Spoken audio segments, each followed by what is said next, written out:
ഇറാനിൽ കഴിഞ്ഞ ദിവസം അവിടെ എവിടെയൊക്കെ ചില പൊട്ടിത്തെറികളൊക്കെ ഉണ്ടായി. ഇതിന്റെ പിന്നിൽ മൊസാദ് എന്നൊക്കെ പറയുന്നുണ്ട്.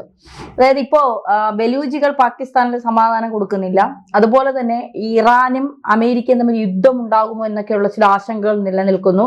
സത്യത്തിലൊരു യുദ്ധമാണ്, മൊത്തത്തിലൊരു സംഘർഷാവസ്ഥയിലാണല്ലോ. എബ്രഹാം ലിങ്കനെയും ബാക്കി 10ഓളം പടക്കപ്പലും ഒക്കെ അങ്ങോട്ട് വിട്ടിട്ട് അവിടെ വട്ടം പുള്ളി കോപ്പ് കൂട്ടി നിൽക്കുകയാണ്.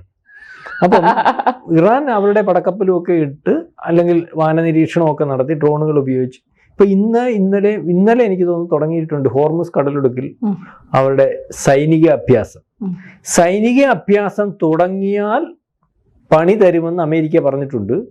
പക്ഷെ സൈനിക അഭ്യാസം ഇറാൻ നടന്നുകൊണ്ടിരിക്കുന്നു. ഈ സമയത്ത് തന്നെ ഞങ്ങൾ ഹോർമുസ് കടലിടുക്കിൽ തീ തുപ്പാൻ പോവുകയാണ് എന്നുള്ള രീതിയിലേക്ക് പുടിനുമായിട്ട് ഇറാന്റെ ഉത്തരവാദിത്തപ്പെട്ടവർ ചർച്ച നടത്തിക്കൊണ്ടിരിക്കുന്നു. അപ്പം ഇതിനകത്ത് അമേരിക്കയുടെ വിരട്ടൽ കേൾക്കുന്നില്ല. ഏത് സാഹചര്യത്തിലും യുദ്ധം ചെയ്യും എന്നുള്ള രീതിയിലേക്കാണ് ഇറാൻ നിൽക്കുന്നത്. അടിച്ചാൽ തിരിച്ചടിക്കും. അമേരിക്ക ഇതുവരെ കണ്ടിട്ടില്ലാത്ത രീതിയിൽ അമേരിക്കയുടെ കപ്പൽ ഉൾപ്പെടെ ഇപ്പം നമ്മളീ പറഞ്ഞത് എബ്രഹാം ലിങ്കൺ എന്ന് പറയുന്ന കപ്പൽ അല്ലേ അവിടെ നിൽക്കുന്നത്. ആ കപ്പൽ എന്ന് പറയുന്ന മെയിൻ കപ്പൽ, അതുപോലെ പടക്കപ്പൽ കണ്ടവനുണ്ട്. അത് ഏതാണ്ട് 90 വിമാനങ്ങൾ ക്യാരി ചെയ്യാൻ പറ്റുന്ന F-35 ഉൾപ്പെടെയുള്ള വിമാനങ്ങൾ, അത്രയ്ക്ക് വലിയ വലിപ്പത്തിലുള്ള വിമാനമാണ്. അതായത് ഒരു ദേശം മൊത്തം, അതായത് ഒരു രാജ്യം നിന്ന് യുദ്ധം ചെയ്യുന്ന പോലെ ആ കപ്പലിൽ നിന്ന് യുദ്ധം ചെയ്യാൻ പറ്റും. ആ കപ്പലാണ് പണ്ട് 2 പ്രാവശ്യം അമേരിക്കയുടെ കപ്പൽ മുക്കിയ കഥ പറഞ്ഞുകൊണ്ട് ഇത് ഞങ്ങൾ മുക്കിയിരിക്കും, അല്ലെങ്കിൽ അതിനെതിരായിട്ട് അവരുടെ പടക്കപ്പൽ, അവർ ഈ പറയുന്നത് പോലെ കടലിലും അല്ലെങ്കിൽ നാവികസേനയും മോശമല്ല എന്ന് കാണിക്കുന്ന രീതി അവരുടെ പടക്കപ്പൽ, അതിനകത്തും ഇതേ വലിപ്പത്തിലില്ലെങ്കിലും പേടിക്കേണ്ട രീതിയിൽ യുദ്ധസജ്ജമായിട്ട് ഡ്രോണുകൾ ഉൾപ്പെടെ ഉപയോഗിച്ചിട്ടുള്ള കാര്യങ്ങൾ അവരും ചെയ്യുന്നുണ്ട്. അപ്പം ഏതർത്ഥത്തിലും തയ്യാറാകുന്നു ഇറാൻ. അതിൻ്റെ പിറകിൽ ഒരു വൻ ശക്തി എന്നതുപോലെ തന്നെ പുടിനുമായിട്ടുള്ള ഒരു ഈ ഹോർമുസ് കടലിടുക്ക് എന്ന് പറഞ്ഞാൽ ഇറാന്റെയും ഒമാന്റെയും കൂടെ കസ്റ്റഡിയിൽ നിൽക്കുന്നതാണ്. അപ്പം അവിടെ പിടിച്ചെടുക്കുന്നതിനും അവിടത്തേക്ക് നീങ്ങുന്നതിനുമാണ് ഒരുപക്ഷെ അമേരിക്കയും ഇസ്രായേലും ശ്രമിക്കുന്നത്. അപ്പം ഇസ്രായേൽ അതിനു വേണ്ടിയുള്ള നീക്കുപോക്കൾ നടത്തിയിരിക്കുന്നു എന്ന് പറയുന്നു. അല്ലെ, അമേരിക്കയുടെ ലക്ഷ്യം അത് തന്നെ. കാരണം ഈ ചരക്ക് ഗതാഗതം ഏതാണ്ട് 90% അതുവഴിയാണ് നീങ്ങുന്നത്. അപ്പം അത് വിട്ടുകൊടുത്തുകൊണ്ട് പോകുന്ന ഒരവസ്ഥ ഒരിക്കലും ഇറാൻ അനുവദിച്ചു പോകുന്നതായിട്ടില്ല. മാത്രമല്ല, അത് ഇവിടെ അമേരിക്കയുടെ കസ്റ്റഡിയിലായാൽ നമ്മൾ ഉൾപ്പെടെ ഉള്ളവരുടെ ഗ്യാസ് ഇതൊക്കെ അതിലേക്കിടാന്നല്ല, നമ്മൾ ഉൾപ്പെടെ ഉള്ളവർക്ക് അത് ബുദ്ധിമുട്ടാവും. അപ്പം അതിനകത്ത് ആ ഹോർമുസ് കടലിടുക്കിൻ്റെ വിഷയത്തിനകത്ത് പോസിറ്റീവായിട്ടും നെഗറ്റീവായിട്ടും റഷ്യ ഉൾപ്പെടെ ഉള്ളവർ ബന്ധപ്പെടുന്നുണ്ട്. അമേരിക്കയുടെ കയ്യിൽ മാത്രം ഇരിക്കുന്ന ഒരവസ്ഥ എന്നല്ല, പ്രശ്നമുണ്ട്. പിന്നെ മാത്രമല്ല, അവിടെ ഇപ്പോൾ ഒരു ക്രൈസിസ് ഉണ്ടാക്കിയാൽ, എണ്ണ നീക്കത്തെ ബാധിച്ചാൽ, ഇപ്പം നമുക്കറിയാലോ റഷ്യയുടെ എണ്ണ നീക്കത്തിനകത്ത് ശകലം ബുദ്ധിമുട്ടുണ്ടാകുന്നുണ്ട്. അപ്പം ഈ രാജ്യങ്ങൾ അല്ലെങ്കിൽ ഏറ്റവും വലിയ എണ്ണ ഉൽപ്പാദന കേന്ദ്രവും അല്ലെങ്കിൽ മറ്റ് GCC രാജ്യങ്ങൾ ഉൾപ്പെടെ ഉള്ളിടത്തു നിന്ന് എണ്ണ പോകുന്നതും അവരുടെ പാതയുമായിട്ടുള്ളത്, അവിടുത്തെ എണ്ണ നീക്കത്തിന് ഒരു പ്രശ്നമുണ്ടായാൽ, പ്രഷർ ഉണ്ടായാൽ അത് പ്രയോജനപ്പെടുത്തുന്നതിന് വേണ്ടി റഷ്യ നിൽക്കുന്നത്. ഇതിൻ്റെ കൂടെയാണ് ബലൂചിസ്ഥാൻ കയറി പാകിസ്ഥാൻ കയറി ബലൂചിസ്ഥാനെ അടിച്ചിരിക്കുന്നു. അപ്പം ബലൂചിസ്ഥാൻ തിരിച്ച് പാകിസ്ഥാനെ പറവറപ്പിച്ചിരിക്കുന്നു. ഈ അവസരം എന്ന് പറഞ്ഞാൽ ഒരുപക്ഷെ ആ അടിയുടെ പിറകിൽ ഇന്ത്യ ഉണ്ടെന്ന് അവർ പറയുന്നുണ്ട്. എല്ലാ അടി നടക്കുമ്പോൾ ഇന്ത്യ ഉണ്ടെന്ന് പറയുന്നത്. പക്ഷേ ഇപ്പോഴത്തെ അവസ്ഥയിൽ നമ്മൾ വിശ്വസിക്കേണ്ടിയിരിക്കുന്നു. കാരണം പാകിസ്ഥാനകത്തെ കാര്യങ്ങൾ അമേരിക്കൻ പട്ടാളം നിന്ന് തീരുമാനിച്ച് നടത്തിക്കൊണ്ട് പോകുന്ന ഒരു അവസരത്തിൽ പാകിസ്ഥാൻ മണ്ണ് ഈ രാജ്യത്ത് നമ്മളറിയാമല്ലോ, ഇവരുടെ കയ്യിലിരിക്കുന്ന GCC രാജ്യങ്ങളുടെ പോലും വ്യോമത്താവളങ്ങളും മറ്റതും ഒന്നും ഉപയോഗിക്കാൻ പറ്റത്തില്ല. അല്ലെങ്കിൽ GCC രാജ്യങ്ങൾ ഇറാനെ ആക്രമിക്കുന്നതിന് വേണ്ടി ഒരു മണ്ണും ഉപയോഗിക്കാൻ പറ്റത്തില്ല എന്ന് പറയുന്ന സമയത്ത് അമേരിക്ക ഒരുപക്ഷെ ആക്രമിക്കാൻ ഉപയോഗിക്കുന്ന മണ്ണ് പാകിസ്ഥാൻ്റെ ആയിരിക്കുമോ എന്നുള്ള കാര്യം അറിയാൻ പറ്റത്തില്ല, മനസ്സിലാവുന്നു. അവനെ വിശ്വസിക്കാനേ പറ്റത്തില്ല. അവൻ ആർക്ക് വേണ്ടി എന്തിനു വേണ്ടി നിന്ന് കൊടുക്കുന്ന ഒരു ദിവസം. അപ്പോൾ അതിനകത്തൊരു ക്രൈസിസ് ഉണ്ടാക്കിയാൽ അതിൻ്റെ പുറകെ ഇറാൻ്റെ അതിർത്തി വരുന്നുണ്ട്, പാകിസ്ഥാൻ്റെ അതിർത്തി വരുന്നുണ്ട്, അഫ്ഗാനിസ്ഥാൻ്റെ അതിർത്തി വരുന്നുണ്ട്, ബലൂചിസ്ഥാൻ. മാത്രമല്ല, ഇന്ത്യയും അഫ്ഗാനിസ്ഥാനും തമ്മിലുള്ള ബന്ധം അറിയാമല്ലോ. ബലൂചിസ്ഥാന് വേണ്ട രീതിയിലുള്ള എല്ലാ സപ്പോർട്ടും ഇപ്പം കൊടുക്കുന്നത് അഫ്ഗാനിസ്ഥാനാണല്ലോ. അപ്പം കഴിഞ്ഞ ദിവസങ്ങളിൽ തന്നെ ഇപ്പം യുദ്ധം ഔദ്യോഗികമായിട്ട് തുടങ്ങിയിട്ടില്ല. പ്രധാനപ്പെട്ട 2 കേന്ദ്രം, തുറമുഖ നഗരം ഉൾപ്പെടെ, നേരത്തെ നമ്മുടെ ഇസ്രായേൽ ആക്രമിച്ച തുറമുഖ നഗരം ഉൾപ്പെടെ 2 വളരെ വമ്പൻ സ്ഫോടനങ്ങൾ നടന്നിട്ടുണ്ട്.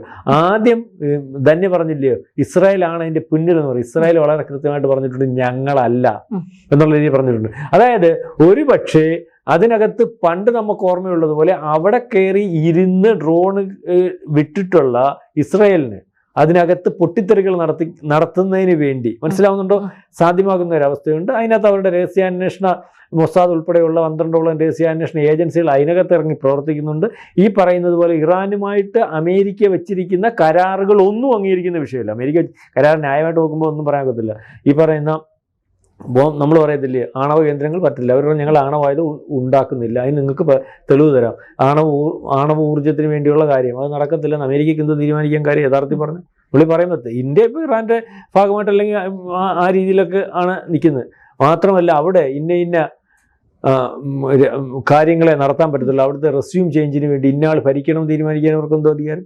അല്ലെങ്കിൽ ഈ പറയുന്നതിൽ ബാലിസ്റ്റിക് മിസൈലുകൾ, മറ്റു മിസൈലുകളൊക്കെ ഇത്ര ദൂരത്തിലുള്ള മിസൈലുകൾ ഉണ്ടാക്കണം നമ്മുടെ അടുത്ത് പറയാൻ നമ്മൾ കേൾക്കും അല്ല. അപ്പം ഒരു രാജ്യത്തിന്റെ ആഭ്യന്തര വിഷയത്തിൽ ഇതൊന്നും അംഗീകരിക്കാൻ പറ്റുന്ന ഒരു തിട്ടൂരമല്ല യഥാർത്ഥത്തിൽ പറഞ്ഞാൽ. പിന്നെ ഇറാനെ പോലുള്ള ഒരു രാജ്യത്തിന്റെ കയ്യിൽ ഇത് കിട്ടിയാൽ ഈ പ്രോക്സി ഗ്രൂപ്പുകളെ വെച്ച് ലോകത്തെ മൊത്തം നശിപ്പിക്കാൻ നിൽക്കുന്ന മാനസികാവസ്ഥ ഉള്ളതുകൊണ്ട് ആണ് ഒരു പക്ഷേ ഇതുവരെ കാര്യങ്ങൾ എല്ലാവരും പറയുമ്പോൾ ഇറാൻ്റെ കയ്യിൽ സേഫായിട്ടുള്ള അല്ലെങ്കിൽ പക്വതയില്ലാത്ത രാജ്യത്തിൻ്റെ കയ്യിൽ ആണവായുധം വേണോ വേണ്ടായോ, ഇറാനെ അറിയാമല്ലോ, ആണെങ്കിൽ ഇസ്രായേലിൻ്റെ പുറത്തോട്ട് ആരും കിട്ടും അങ്ങനെ എടുത്തിടും. മാത്രമല്ല മറ്റു പല അറേബ്യൻ രാജ്യങ്ങൾ ഈ സുന്നി ഷിയ ഉണ്ടല്ലോ, ഷിയ ആ രീതിയിലൊക്കെ എടുത്തിടും. അപ്പം അതിൻ്റെ കാരണമാണ് പ്രശ്നം. പക്ഷേ അമേരിക്കയുടെ ഈ നീക്കം വെനിസ്വേലയുടെ പുറത്തും അല്ലെങ്കിൽ മറ്റ് പലയിടത്തുള്ള നീക്കം പോലെ ഈ നീക്കം അനുവദിച്ചു കൊടുക്കുന്ന ഒരു വിഷയമല്ല. ഇതിൻ്റെ പിറകിൽ, അതായത് ഇത്രയും ബലം പിടിച്ച് നിൽക്കുന്നതിൻ്റെ പിറകിൽ അല്ലെങ്കിൽ അതിൻ്റെ പിറകിൽ ഇന്ത്യ കഴിഞ്ഞ ദിവസം ഇന്ത്യയുമായിട്ടുള്ള ബന്ധം അറിയാമല്ലോ. ഇന്ത്യയായിട്ടുള്ള ബന്ധത്തിനകത്ത് ഖമേനി പറഞ്ഞു ഇന്ത്യ നമുക്ക് ഏറ്റവും വേണ്ടപ്പെട്ട സുഹൃത്താണ്. ഒരുപക്ഷെ ഇന്ത്യ ഇറാന് ഇതുവരെ ഇല്ലാത്ത പോലെ പരസ്യമായിട്ടൊരു പിന്തുണ കൊടുത്തിരിക്കുന്നു. അല്ലെങ്കിൽ അത്തരത്തിൽ ഇറാനെ ആക്രമിക്കുന്നതിനകത്ത് നമ്മൾ വർത്തമാനം പറഞ്ഞിട്ടുണ്ട്, ശരിയായ നിലപാടാണോ എന്ന് പരിശോധിക്കണമെന്ന്. അപ്പോൾ റഷ്യ അതിനകത്തുണ്ട്, ചൈനയുണ്ട്. അപ്പം അമേരിക്ക പറയുന്നല്ലാതെ ഇതുവരെ ആക്രമിച്ചിട്ടൊന്നുമില്ലല്ലോ. അമേരിക്ക ആക്രമിച്ചാൽ അമേരിക്കയ്ക്ക് ഭയമുണ്ട്. ഒരു പക്ഷേ ഇനിയിപ്പം യുദ്ധം നടക്കാതെ പോകുന്ന ഒരവസ്ഥയില്ല. കാരണം ഇസ്രയേലും അമേരിക്കയും കൂടി അത് തീരുമാനിച്ചിരിക്കുന്നു. ഏത് സമയമായിരിക്കും ആ യുദ്ധം എന്നുള്ളത് മാത്രമാണ് ഇപ്പം വരാനുള്ളത്. ഇതിൻ്റെ പിറകിൽ ഒരുപക്ഷെ ഇറാനെ സഹായിക്കുന്നതിന് വേണ്ടി ആയിരിക്കാം നമ്മളീ പറഞ്ഞ ബലൂചിസ്ഥാൻ ഉൾപ്പെടെയുള്ളത് ഒരു ക്രൈസിസ് ഉണ്ടാക്കി അത് മുതലെടുപ്പിന് വേണ്ടി ശ്രമിക്കുന്നത്. കാരണം ഈ ഒരു സമയത്ത് അവിടെ സ്വന്തമായിട്ട് പ്രഷർ ഇല്ലാതെ നിർത്തിയാൽ അമേരിക്കയ്ക്കും പാകിസ്ഥാനും ഇറാനെ അടിക്കുന്നതിന് വേണ്ടി ആ മണ്ണ് ഉപയോഗിക്കുന്ന ഒരവസ്ഥ ഉണ്ടാകും. ഈ യുദ്ധം ഉണ്ടാകുന്ന സമയത്ത് ഇന്ത്യ ഇപ്പോൾ നിലപാട് കൃത്യമായി വ്യക്തമാക്കുന്നുണ്ട് ബലൂജികളുടെ കാര്യത്തിലൊക്കെ. പക്ഷെ ഇന്ത്യയാണ് സഹായിക്കുന്നതെന്ന് നിരന്തരം പറഞ്ഞുകൊണ്ടിരിക്കുകയാണ് അമേരിക്ക. അങ്ങനെയാണ് എങ്കിൽ ഈ ഇറാനോടൊപ്പമാണ് ഇപ്പൊ നമ്മളെന്ന് പറയുന്നത്. കാരണം ഒരു രാജ്യത്തിന്റെ അകത്ത് കയറിയിട്ട് ഒന്നും ചെയ്യാനൊന്നും അമേരിക്ക, ഇപ്പൊ വെനിസ്വേലയിൽ അമേരിക്ക കാണിച്ചതുപോലെ മറ്റു രാജ്യങ്ങളിൽ ഇപ്പൊ ഗ്രീൻലാൻഡിൽ നിന്നൊക്കെ അമേരിക്ക പിന്മാറി എന്നുള്ളതാണ്. അപ്പൊ അത്തരത്തിലൊരു നീക്കം നടന്നാൽ ഇന്ത്യയുടെ ഒരു നിലപാട് എന്തായിരിക്കും? ഇന്ത്യയുടെ നിലപാട് ഇപ്പൊ പറഞ്ഞല്ലോ, ഇറാനെ കയറി ആക്രമിക്കുന്നതിനകത്ത് പരസ്യമായിട്ട് അമേരിക്കയുടെ കൂടെ നമ്മളില്ല. ഇസ്രായേൽ അതിന്റെ ഒരു ഭാഗമായിട്ട് നിൽക്കുന്നത് ഇസ്രായേലിന്റെ നിലനിൽപ്പിന്, പക്ഷേ അമേരിക്കയുടെ കൂടെ നമ്മളില്ല. പരസ്യമായിട്ട് പറഞ്ഞല്ലോ, ഇറാൻ അല്ലെങ്കിൽ RIC, ചൈന, റഷ്യ, ഇന്ത്യയൊക്കെ ഇറാന്റെ കൂടെ തന്നെയാണ്. അതായത് അമേരിക്കയുടെ കൂടെ ശരിക്കും പറഞ്ഞാൽ ആരുമില്ല. ഇവരുടെ GCC രാജ്യങ്ങൾ പോലും പറഞ്ഞിരിക്കുന്നത് അവിടെ തൊടാൻ പറ്റത്തില്ല. കാരണം അവർക്കറിയാം പറക്കി ഇടും. ഇറാന്റെ സ്വഭാവം എന്ന് പറഞ്ഞാൽ അവനൊന്നും ഇല്ല. അവനിപ്പോ ഈ ഖമേനിയുടെ നിലനിൽപ്പിന്റെ വിഷയമാണ്. ഈ യുദ്ധം ഖമേനിയെ പുറത്താക്കുന്നതിന് വേണ്ടി, ഖമേനിയെ ഇല്ലാതാക്കുന്നതിന് വേണ്ടിയാണ്. അപ്പം ഒന്നുകിൽ നമ്മൾ പറയത്തില്ലേ, ഒന്നുകിൽ അടിച്ചു നിൽക്കും അല്ലെ പോവും. എന്തായാലും അമേരിക്കക്ക് വഴങ്ങി കൊടുക്കുന്ന ഒരു അവസ്ഥ. അമേരിക്കക്ക് വഴങ്ങി കൊടുക്കുക എന്ന് പറഞ്ഞാൽ ഖമേനി മാറാനല്ലേ പറയുന്നത്. അപ്പൊ ആ ഒരു അവസ്ഥയിൽ അവർ വഴങ്ങി കൊടുക്കുന്ന ഒരു അവസ്ഥയില്ല. കാരണം ഇതിനകത്ത് പട്ടാളക്കാർ അവിടുത്തെ ഉദ്യോഗസ്ഥന്മാർ നിൽക്കുന്നതെന്ന് പറഞ്ഞാൽ അവർ ഖമേനിയുടെ കൂടെ നിൽക്കത്തുള്ളൂ. ഭയങ്കര ശമ്പളവും ഭയങ്കര ആനുകൂല്യങ്ങളും.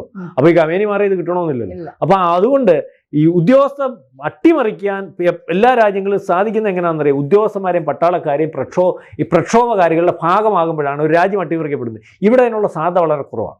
ഈ എത്ര പ്രക്ഷോഭം അമേരിക്കയുടെ ഭാഗത്തു നിന്നും ഇസ്രായേലിന്റെ ഭാഗത്തു നിന്നും ആന്തരികമായിട്ടുണ്ടായാലും അവിടുത്തെ വെടിവെച്ച് അവർ മറിക്കും. അപ്പം അവരുടെ ഭാഗമായിട്ട് പട്ടാളം നിൽക്കത്തില്ല. അപ്പോൾ ഇപ്പോഴത്തെ നമുക്ക് അന്ന് ഇന്ന് ഖമേനി ഇരുന്നാലെന്തോ ആരിരുന്നാലെന്തോ നമ്മുടെ കൂടെ അവർ, നമുക്ക് അവിടുത്തെ തുറമുഖം നമ്മുടെ കൂടെ. ഈ ഹോർമിസ് കടലിടുക്ക് ഇവന്റെ കയ്യിലായാൽ നമ്മളെ ബാധിക്കും. മാത്രമല്ല ഇവൻ ആ മേഖലയും കൂടെ അമേരിക്കയുടെ കയ്യിലായാൽ ഈ ഏഷ്യൻ മേഖലയിലെ അമേരിക്കയ്ക്ക് നിയന്ത്രിക്കാൻ പറ്റുന്ന ഒരവസ്ഥയും. അങ്ങനെ നിന്ന് കൊടുക്കാൻ, ജിയോ പൊളിറ്റിക്സിൽ അങ്ങനെ നിന്ന് കൊടുക്കാൻ പറ്റുന്ന ഒരു കാര്യമില്ല. അമേരിക്ക അവിടെ ഒരു താവളം ഉണ്ടാക്കാനും ഈ കടലെടുക്ക് അവൻ്റെ കസ്റ്റഡിയിലാക്കാനും ഉള്ള ഒരു ശ്രമമാണ് നടക്കുന്നത്. അപ്പം അത് നടത്തി കൊടുക്കുന്ന ഒരു അവസ്ഥയില്ല. അത് തന്നെയാണ് ഇപ്പോൾ കളിക്കുന്നത്. അതിന് ഇറാനെ സഹായിക്കുന്നതിന് വേണ്ടിയാണ് ഈ അവസരത്തിൽ ബലൂചിസ്ഥാൻ വിഷയം ഉണ്ടാക്കിയിരിക്കുന്ന പാകിസ്ഥാന്റെ പട്ടാളമൊക്കെ ഓടി അവൻ ഊപ്പാട് വരുക. അപ്പം മാത്രമല്ല അവർക്ക് അതിനകത്ത് ഒരു രാജ്യം, ഏതാണ്ട് രാജ്യം അവരുടെ കയ്യിലായി. കാരണം അതറിയില്ല, ആ രാജ്യം സ്ഥാപിക്കുക പ്രഖ്യാപിക്കുകയും ചെയ്യാം. ഈ പാകിസ്ഥാന്റെ മണ്ണ് ഇറാനെ ആക്രമിക്കുന്നതിന് വേണ്ടി ഉപയോഗിക്കാതിരിക്കുന്നതിന് വേണ്ടി പിന്നെ അമേരിക്കയ്ക്ക് അവിടെ ഒരു പ്രഷർ പോകാൻ എല്ലായിടും കൂടെ അമേരിക്ക കിടന്ന് നോക്കണ്ടേ, അതാണ്